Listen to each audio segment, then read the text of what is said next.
rodamiento es en sentido hacia arriba y el deslizamiento es en sentido hacia abajo, porque habíamos dicho que los sentidos eran opuestos, ¿vale? En la flexión de rodilla, ¿quién se mueve sobre quién? En la flexión de rodilla. Flexión de rodilla de pie o sentado.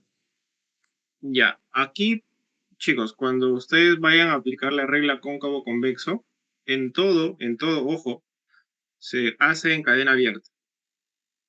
Todo es en cadena abierta, no es en cadena cerrada. Cóncava de la convexa. Sí. La superficie cóncava viene a ser los platillos tibiales y la convexa sería los cóndilos femorales. Por ende, tanto el rodamiento de los el rodamiento de los platillos tibiales, el deslizamiento y el rodamiento es en el mismo sentido del movimiento, en este caso de la flexión. En lo que es la flexión metacarpofalángica. Metacarpofalángica. ¿Quién se mueve sobre quién?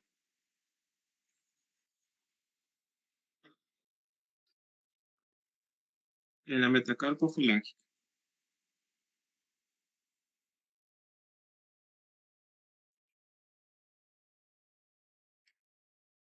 ¿Logran ver? Hola. ¿Se logra ver?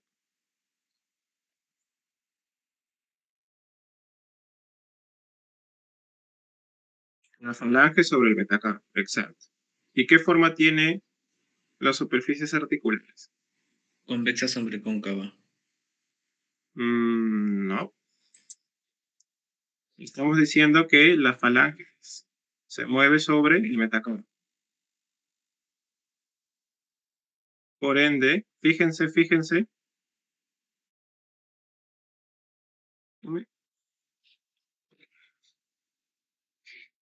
Por si acaso estamos hablando de esto. ¿Bien? Esto. Esta articulación. De la cóncava para la convexa. O sea, Exacto. movimiento de la cóncava y deslizamiento de la convexa. No. No. No. Estamos diciendo que en una superficie, en este caso, si se mueve la cóncava sobre la convexa, la superficie cóncava es la única que se está moviendo, chicos. No metan el término convexo ya. Es decir, que la cóncava se está rodando y se está deslizando en el mismo sentido del movimiento, en este caso de la flexión. Y en la flexión, en este caso metacarpofalángica, según como tú lo quieras ver, si lo estás viendo en posición anatómica o posición fisiológica, preferible en posición anatómica. Entonces, se está yendo en sentido hacia palmar, básicamente. Sentido hacia palmar, o puedes decir hacia adelante y arriba. Tanto rodamiento como deslizamiento. ¿Me dejo entender o no?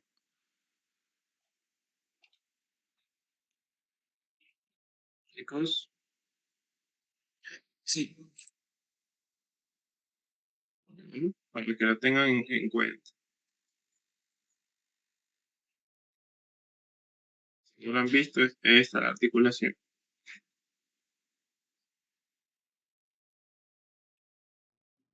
Espero que así vayan colocando en su guía. ¿Sí? Ok. Vamos a ver. Acá les colocan encaje abierto y encaje cerrado. En este caso, ¿cuándo creen que la rodilla alcanza su encaje abierto?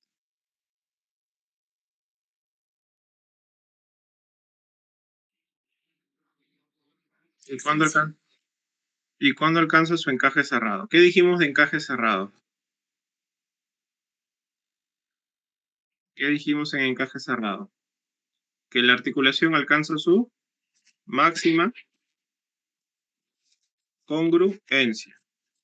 ¿Sí? ¿Sí o no?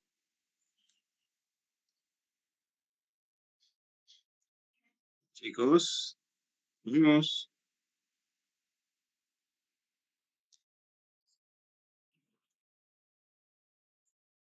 Chicos, ¿están ahí? En el caso de la rodilla, si estamos hablando de un encaje abierto y un encaje cerrado, ¿cuándo la rodilla alcanza su máxima congruencia? En extensión, En extensión, exacto. Es decir, cuando estás en bípedo, ¿sí? Cuando estás en bípedo. ¿Puedes o no puedes hacer torsiones? Porque hay torsión tibial interna, torsión tibial externa. ¿Cuándo se hace esas torsiones? ¿En extensión o en flexión? A ver, todos prueben ahorita con su rodilla, que están sentados. Busquen hacer torsión tibial. Es decir, lleven su pie. ¿Se logra ver no se logra ver mi cámara. Busquen hacer, perdón, este es su miembro inferior. Busquen hacer esto en su pie. Si lo hacen con rodilla extendida, van a ver que cuando hacen el movimiento de pie hacia afuera y el pie hacia adentro, lo que están moviendo es básicamente la coxofemoral para la rotación externa de cadera y rotación interna de cadera. Pero cuando la rodilla está en 90 grados de flexión, sí puedes hacer torsión tibial externa y torsión tibial interna. Entonces puedes añadirle ese movimiento. Entonces, la posición de extensión de rodilla es la posición de encaje cerrado. ¿Ya? La posición de encaje abierto para la rodilla es en 90 grados de flexión. Y ahí le puedo añadir el movimiento de torsión tibial interna, torsión tibial externa. ¿Sí? ¿Lo entienden? ¿Lo entienden o ya se perdieron? ¿Podría repetir, ¿Sí? por favor? Yo me confundo con encaje abierto y cerrado. El encaje abierto implica que puedes hacer digamos, mayor movilidad, mayor movimiento, ¿sí? El encaje cerrado, como su nombre dice cerrado, se cierra, ya no puedes hacer más movimiento. ¿Por qué? Porque la articulación logró su máximo encaje, su máxima congruencia, ¿sí? como un bloqueo articular, profesor. Claro. También le llaman posición de encaje cerrado o posición de bloqueo. También lo llaman así, ¿ya? Cuando vayan a ver terapia manual. Entonces, en el caso de la rodilla, cuando la rodilla está en extensión, los ligamentos colaterales, tanto medial como lateral, se tensan. Y esa tensión no permite que la tibia haga torsiones. Por eso es cuando tú haces el piecito hacia afuera y hacia adentro, no se mueve la tibia, se mueve la coxofemoral. Estás haciendo rotación externa de cadera y rotación interna de cadera en bípedo. Pero ¿qué pasa? ¿Qué pasa si tu rodilla ya no está en extensión completa, si no la llevas a flexión de 90 grados, así como ustedes están sentados ahorita? En esa posición, ustedes van a lograr hacer, nuevamente si llevan el pie hacia afuera y hacia adentro, van a lograr hacer una torsión tibial externa y una torsión tibial interna. ¿Ya? Profesor, ¿para qué me va a ayudar esto en algún momento de mi vida profesional? Cuando ustedes tengan que evaluar un menisco. ¿Ya? ¿Por qué? Acuérdense de mí, no vayan a evaluar una rodilla con rodilla extendida, por si acaso. Porque en rodilla extendida, tú cuando vas a querer mover, a torsionar, lo que estás moviendo es cadera. No vas a poder evaluar rodilla. Entonces, cuando vayas a evaluar la rodilla y quieres evaluar la integridad del menisco, tienes que hacerlo en flexión de rodilla. Asimismo, si quieres evaluar la integridad de los ligamentos colaterales, porque también hay esguinces de rodilla, por si acaso, lo van a tener que hacer con rodilla flexionada para evaluar el valgo y para evaluar el varo en rodilla. Por esto es importante, chicos, que aprendan cuando una articulación está en encaje abierto y cuando una articulación está en encaje cerrado. Nuestra evaluación siempre se da en encaje abierto, al menos la evaluación pasiva. Es decir, que el fisio hace la evaluación. Pero si tú quieres evaluar al paciente en su movimiento natural, le vas a pedir que haga una sentadilla, le vas a pedir que haga un salto, le vas a pedir que se apoye contra la pared y haga como una plancha. O sea, ahí ya vas a evaluar posiciones, primero, en cadena cinética cerrada y vas a evaluar en encajes cerrado como tal. Por eso es importante que sepan esto. ¿Lo van a aplicar en algún momento? Por supuesto. Si a ustedes algunos se va a dedicar a la parte deportiva, traumatológica, esto es muy importante. ¿Sí? ¿Lo entendió, señorita? ¿Quién me preguntó? No me queda bien claro la parte de encaje abierto. ¿Encaje abierto sería entonces la extensión?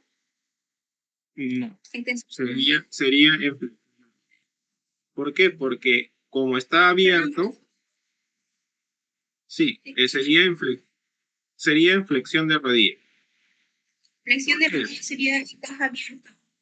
Exacto. ¿Por qué? Porque como está abierto, puedes agregar más movimiento a esa rodilla.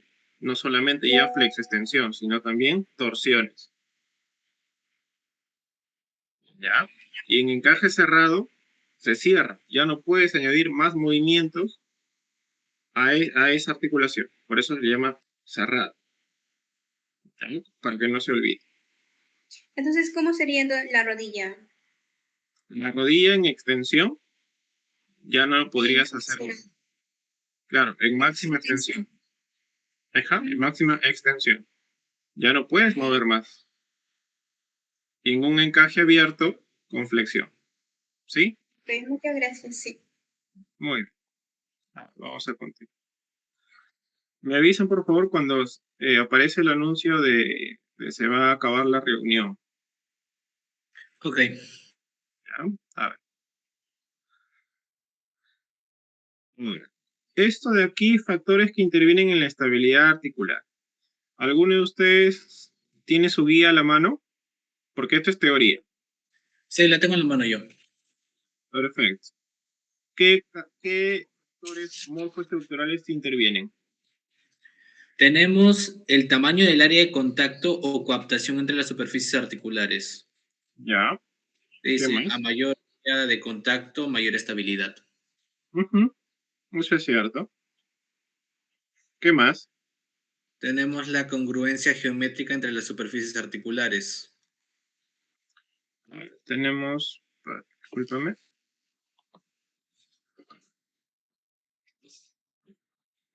Área de contacto. ¿Qué más? Congruencia geométrica.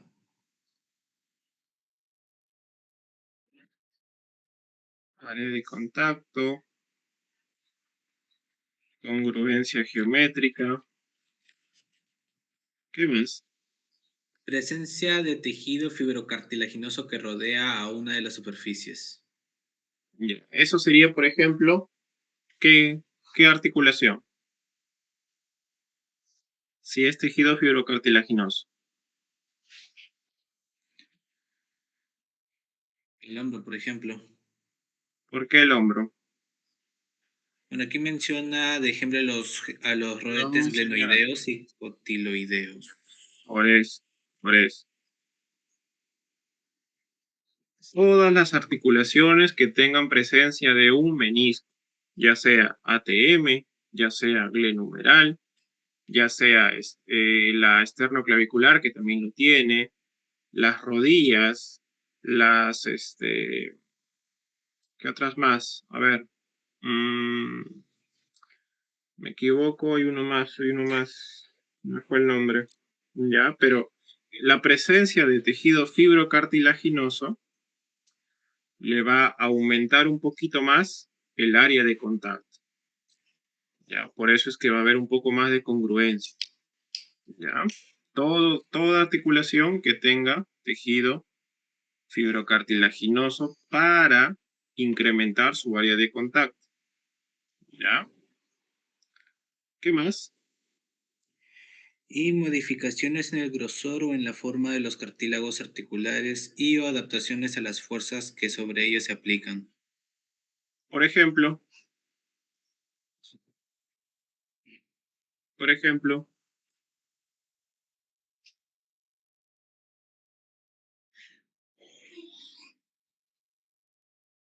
ya, muy bien. ¿Qué pasa con la oclusión femoral?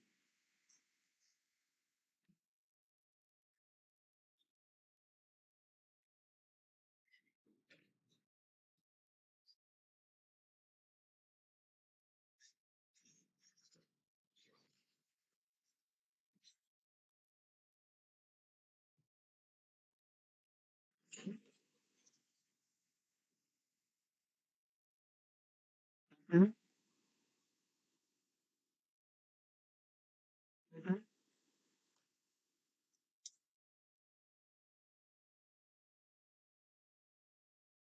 ujú.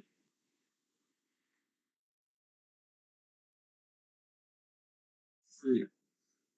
En este caso, digamos, por la presión que está recibiendo por el propio peso del segmento del cuerpo, la coxofemoral es la articulación, digamos, morfoestructuralmente hablando, la que tiene mayor estabilidad. ¿Ya? ¿Por qué? Porque, como usted menciona, el acetábulo básicamente está rodeando en este caso, a la cabeza del fémur. ¿Ya? ¿Han visto cómo es la posición de la coxofemoral real?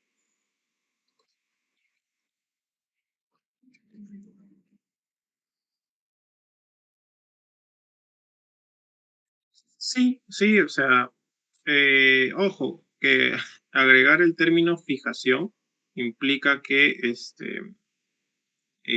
algo fijo, que no se mueve, por si acaso. Ahí les voy a... ¿Sí logra ver mi pantalla? Sí, sí lo podemos ver. Ya. Por ejemplo, si les pongo, disculpen, esta imagen, o esta de aquí creo.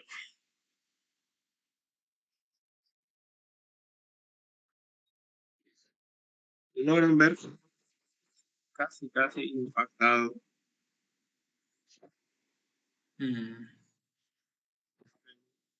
en el acetábulo. Básicamente el acetábulo está abrazando a la parte más, al vértice de la cabeza femoral. Eso es en una cadera normal. Es decir, la porción redonda, convexa, está perfectamente coaptada en el acetábulo. Pero van a haber casos, por ejemplo, esto. Esto es un corte transversal. Lo que está a la derecha vendría a ser la cabeza del fémur. Y lo que está a la izquierda viene a ser acetábulo. ¿Qué logran ver ahí, por ejemplo? ¿Logra encajar perfecto o no?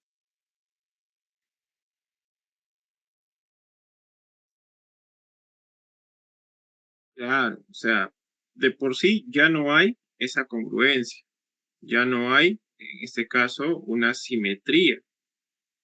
Entonces, por eso es que se da lo que usted menciona, ¿no? Ese desgaste articular. Ese desgaste articular termina por romper, por así decir, la congruencia en la articulación. Y por ende, la movilidad de la cadera se ve limitada, porque si yo muevo más de la cuenta, las superficies van a chocar. Y choque óseo, créanme que duele. ¿Ya?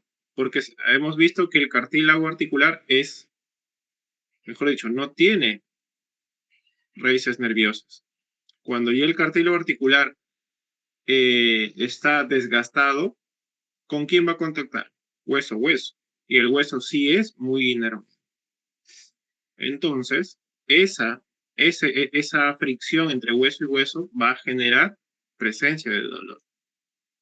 A mayor movimiento va a presentar mayor presencia de dolor. ¿Vale? Ok, retornamos. Y los factores morfofisiológicos, disculpen, Tenemos para la terminar.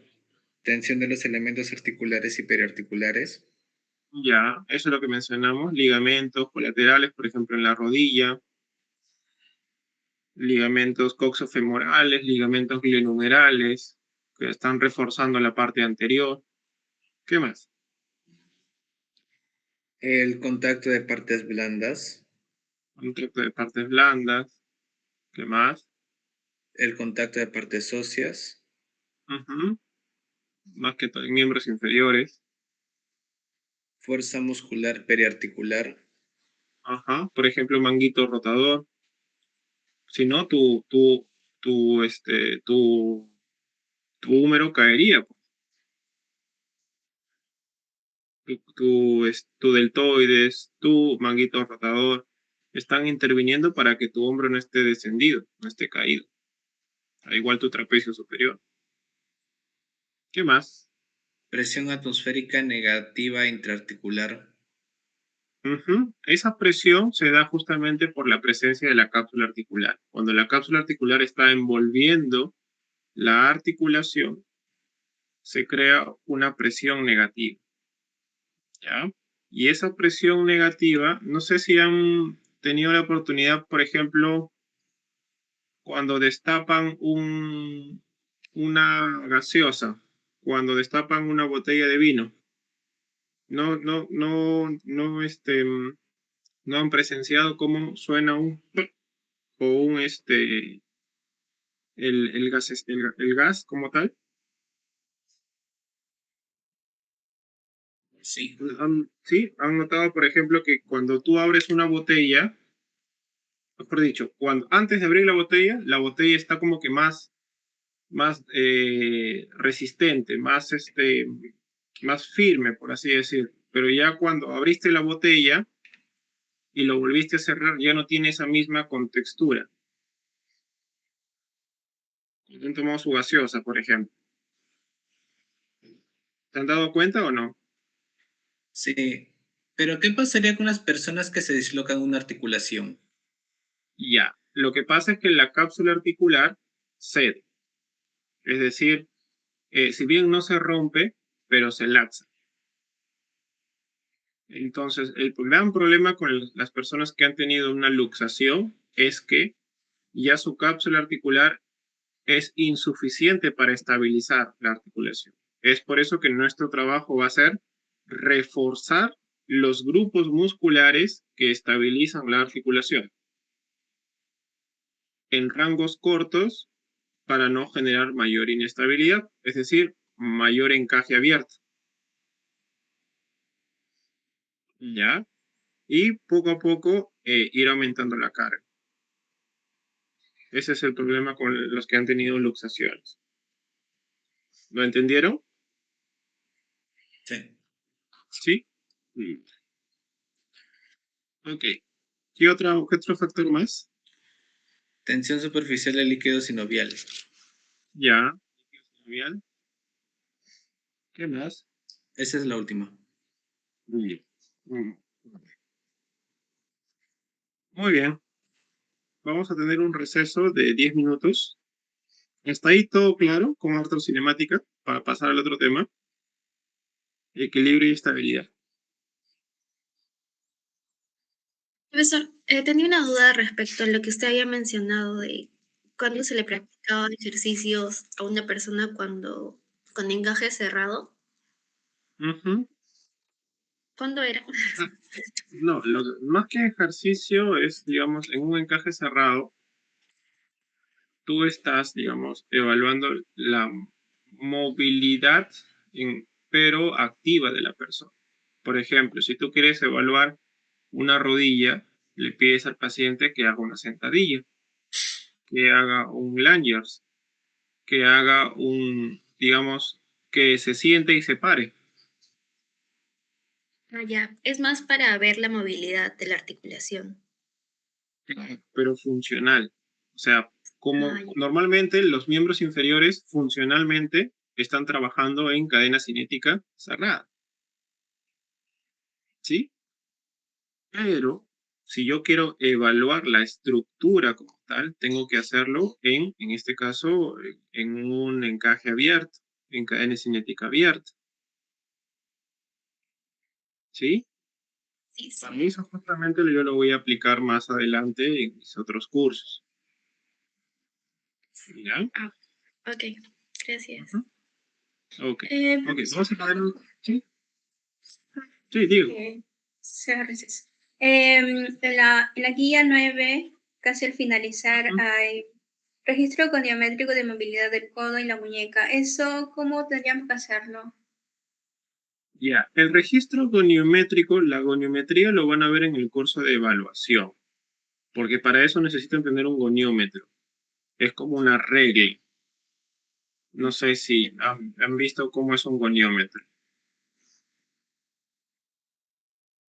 Ya, pero ustedes tienen la ventaja que en la guía les están dando ya los rangos normales. No sé si se han percatado. Creo que les mencioné la semana pasada. Entonces ya no es necesario.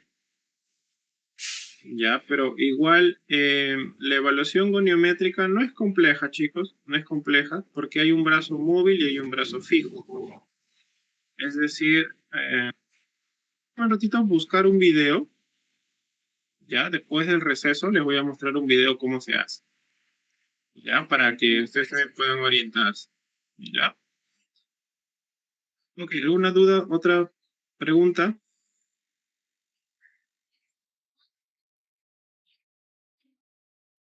Ok, ¿no? Ok, vamos a tener entonces un receso de 10 minutos, ya, 9:25 estamos retornando.